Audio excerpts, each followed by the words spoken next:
Musтай Кәрим, һаумы тиҙәр гөлдәр, ауылымдың туғайҙары аша алыҫтарҙан ҡайтып киләмен.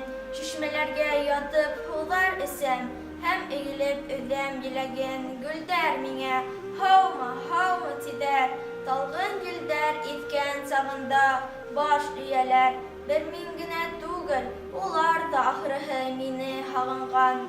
Айырылыуҙың оҙаҡ йылдарында ниндәй яландарҙа йөрөмәнем, ләкин гөлдәр һеҙҙең шикелләй хуш йөҙ бөркөгәнде күрмәнем.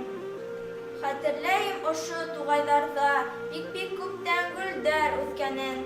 Ғашиҡ булдым егет йылдарымда, тик гөлдәрҙе үрлеп өҙмәнем. Ғашиҡ булдым, ләкин мин ғишҡымды әйтеп бирҙем ябай тел менән. Тиңләмәнем уны далалағы ғүмерһеҙ һәм матур гөл менән.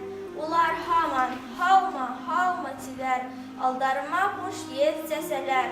Бик һағындым һеҙҙе, бик һағындым, үҙ еремдә үҫкән сәскәләр.